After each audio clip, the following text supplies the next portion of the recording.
One of the things I wanted to talk to you about, and I've been telling you this for years, the first time I got you on Behind the Mask podcast, we going to talk about it. It was a Diddy party. And we were... Not a house party. Not a house party, Yeah. not a real... Not a Yeah. no baby. Oh, man, you come on. You no know baby y'all was at a house on. party. We was out in Atlanta. Yeah. Hey, we was at Body Tap old establishment in Atlanta. I was with OC Yamiura. He just got paid that year. I remember that because he came to scoop me up in a flying spur, caught me from the crib, said he wanted to hang out. We go hang out. So we hanging out, you know what I'm saying? OC throwing money, I'm throwing a little bit of money at the establishment. And we got, everything going on around us. So we chilling. All of a sudden, Diddy, Ronnie Brown, and Nelly come into the party. So everybody's looking at them. And remember, Body Type, you gotta go down, they get up on the stage and everything. Yep. They on the stage, so we throwing our money, doing our thing. And all of a sudden, money just started hitting us hard as shit. I'm like, who the fuck is throwing money at us? Like, cause the girls that was around us was even looking up at the stage like, yo, there's more money up there. And we had bread. Yeah. Ronnie bricked up $100 stacks going all around his waistline. Not the utility belt full of ones. Nelly next to him, Diddy on the other side. And they see we, me making money up on the stage. Why you do that, man? Man. First, you flooded them out. You drowned them. Drowned them, and then our ladies left. And went up First time, I had a little help, right? I ain't gonna call nobody names out, but I rarely went by myself. So it was a group of us, because, Diddy Money and Nelly, it was different. So even as athletes, I'm like, man, we gonna pony up. So it was cool, but it was I just throwing it. And we were learning too. I'm like, hey, man, I'm young. Like, oh, this what we do? Like, it's on. Like, you know what I'm saying? But it was a good time though. It was, you see guys and, it was a good party. Like, it was a good time, but I guess that's what we were supposed to be doing. So they say if you're gonna go, you gotta go hard. Go hard. Yeah, hey, man, go hard to go home. Man, they left. It was cool. We talked about it, they left, man. You couldn't see the floor, trash bags of money. It was a good time, but it was a real good time. Yeah. But leaving that mindset, right, to where you transitioned into now. Yeah. Financial advisor, wealth management for athletes and entertainers, bro. So how did you... Hey, salute to that, bro. Doing it the right way now. That's a big fucking deal. That's major, bro. Yeah. And you're helping athletes and entertainers and your high net wealth individuals not make those mistakes of throwing 10, 15,000 in one night for a couple of hours with no return on their investment. So how'd you get into that, bro? Man, it was a maturity process too. Like, coming from an environment growing up, no money, trying to figure out, like, hey, man, when I got surprised as the number 2 pick from a small town, then all of a sudden I get drafted to Miami. Part of it was having those veterans around me to say, okay, like, this is kind of how you do it. But it was different, like, right? I'm still young. Me and Crowder trying to figure this thing out. It was just so many things. But then having those nights, like we just talked about, the culture of what Atlanta was, like 05, and, we had Jeezy and we had all that. That was the culture of, us going through those moments. So trying to figure that out. But then you also say, okay, year 3, I tear my ACL. I'm like, wait a minute. Like, at that time, doing well, leading our team wasn't doing that good. But, at that time, I was leading the league in rushing, all-purpose yard, and I tear my ACL. Now I'm sitting out. Now you reflecting like, dang, bro, like all them phone calls go away, all them people calling, checking, seeing for tickets. I'm sitting there and I'm like, dang, what if this it? Like, right? Like, what does that look like? What does life after football look like? I ain't really ever gave it that much thought. So I'm like, okay, we got to figure this out. So, having those experiences, and then too, like going out in Miami, you start to see the same people out. It's like, I mean, you don't really want to be one of those guys. And at some point, you got to grow up. And so just going through that and seeing too, like from my experiences, we all got guys that we played with that unfortunately financially aren't in good positions. Not always self-inflicted, right? Sometimes we choose the wrong people for the wrong reasons, and then getting taken advantage of by putting all that work in. I'm like, hey man, this ain't right, right? And so, I think Ricky being one of my guys, I hope he don't mind me sharing. It's just he ended up being on the recipient of one of those situations, right? And so looking at that and saying, man, we all targets. Like when you look at it culturally, in terms of being inside that locker room, you don't really spend a lot of time on that information. Like it's trying to maintain and maximize your career. So you look at it, I was like, man, I didn't know much about that. So I started pursuing information, ended up with a group of guys. We started a community bank, which led to being the catalyst of saying, hey man, like I want to impact us, like being able to have the conversations and make these conversations normal. And so just start pursuing it, man, and really liked it and saying, hey man, like I want to have an impact with teaching guys like, hey man, yeah, why are you playing your career? But what does life look like after this? And we talk about it all the time. Like, what's the quality of life? Like you make a lot of money, but if you spending it, it's a long road after you finish this thing. And so just seeing the ins and outs, going through it, myself having to mature, dealing with different things, family-wise, the business when inside the business of the NFL, sports, I just felt like it was a good fit and it was a natural progression. Now, it was difficult, but it was worth it because I was like, man, I want to be the guy that can help those guys. From a football perspective, you talk about business, and you've always been a businessman, had a high IQ. That's one of the things I've always appreciated about you because you always chased the why. Yeah. And now being a financial advisor, you see where the current game, where it lies now. Yeah. With NIL. You see players now are like, I ain't coming to take a visit unless I get X amount of dollars. Right. And a lot of people don't know that, and you get the average fan who was used to, the common status quo of like, well, we don't think this and that and that and that. Look, get over. I tell them get over it. Right. At the end of the day, because it really shows you how much money has been hid from athletes of using their name, image, and likeness. So my point is, how hard has it been able to navigate this sector of the NIL with seeing it being so competitive for the younger athlete coming out of high school who was looking to earn their marks, their stripes? Yeah. I mean, it's a challenge because it's new, right? Like, so as athletes now, I think the good part about it is we are in an opportunity zone. Like, because you can, without having to make it to the NFL or the NBA, like, you can put yourself in a good situation if you responsibly do it. But what does that mean, right? Like, your idea of how you navigate that is based on the community, the culture you come from, and the environment that you've been around, how you handle money. So it's good, but then it's so new that it's like, there is no track record. Like, how do we say how to do this? And there is no how-to manual. Like, when we got drafted, nobody said, hey, man, when you first get drafted outside of football, this is how you do this. They gave us a playbook for football, but for life, it's like, hey, man, you on your own. Like, and so you look at that to try to navigate this space.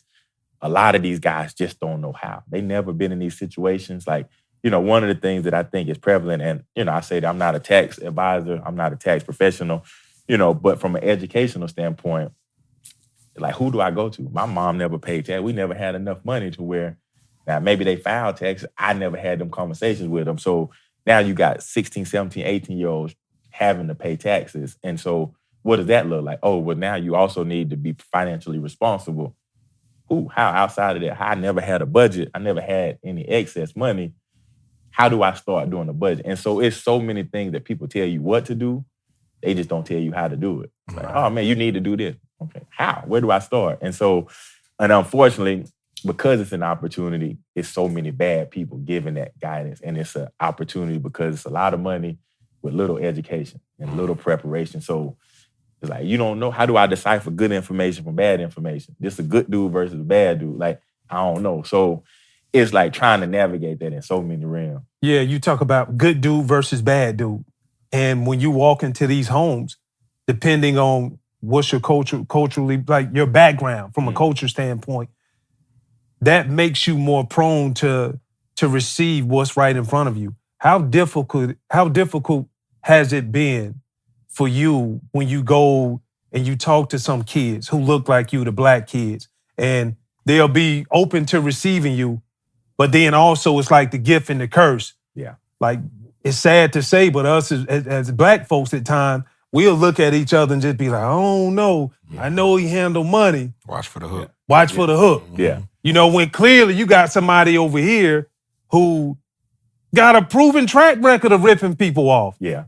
But you got to defend yourself when you don't have anything blemishes in the background. Yeah. That's that's the frustrating part, right? Because knowing, part of it too, I know why I'm in it, right? Impact over importance. But it's too like having to go in and prove myself. Like, and a lot of times I have to go down that list, and as odd as it is and as uncomfortable as it is, I gotta pretty much label all my accomplishments. Like, hey man, like I was one of the have-nots that grew up, went through this, navigated college, on a D1 level, at a major university, went the second pick, played 10 years, like all that. I gotta go through all of that before I can even get you to listen. Yeah. And so it's a challenge with that. And then two, a lot of times trying to be real enough to say, listen, I want to have a real conversation with you.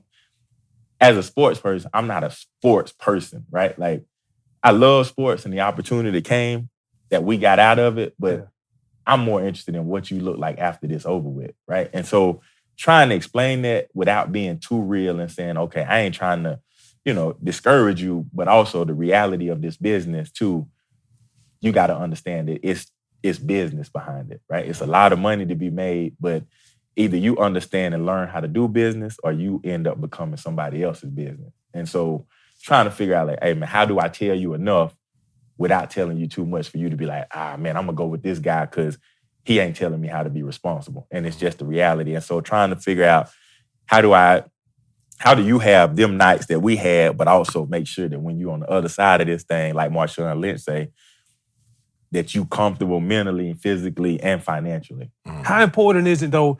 Because in my mind as a youngster, I remember saying I was fortunate and I'm blessed, bro. Give it all up to God. I wrote down, bro, I wanted to play 15 years in the NFL. Yeah. And it happened. Yeah. And I thought that was a long time, which it is, because the average amount of years that a player plays is 3. But to play 15, that's times 5. How do you tell them, even though 15 years or a 10-year career may be long, it's a lot of living left to be done after that, and you want to make sure your quality of life is set? Yeah. I think everything up until that point has been a facade for them, right? Like from recruiting to high school to signing day, what that's turned into, everybody having a commitment part. Like, it's creating that element of I'm invincible or I'm gonna make it. Because a lot of times too, you the only one in the community, so everybody telling you how great you are, like, and you gonna make it. Then you go to college, well, they paying me to come on a visit, like I'm getting paid to be here, even if I don't have a stellar career. So everything is setting me up for that, to have those expectations. And then you realize the business side of the NFL or NBA or whatever, it's like, hey man, like the goal of this is for the owner to make money and make this to be profitable.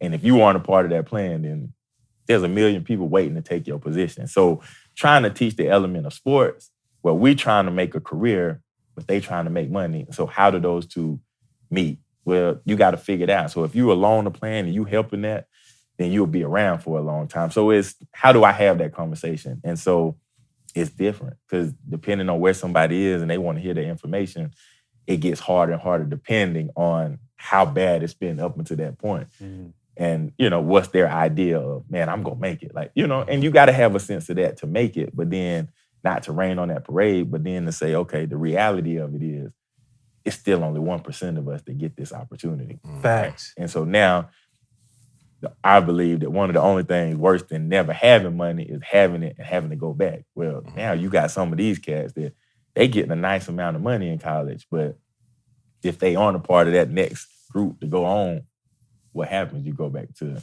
this environment. Well, now you put yourself in compromising situations because you used to having a little bit of money in your pocket to where, hey, it's hard to make $100,000, like outside of sports. And I don't think some of these guys realize the value of money because it comes at such an early age. We talked about it prior to the interview today, how different the landscape of college ball is with the NIL and everything. Cats driving the same cars that we had coming in the league, you know what I mean? They driving it as freshmen, 17, 18-year-old kids. How do you drive home the message of financial literacy, financial responsibility, when they may look at you and say, but you played so many years in the league, but you still are working now? Because, we thought that once we make it to the league, we ain't got to do nothing else when we're done. Right.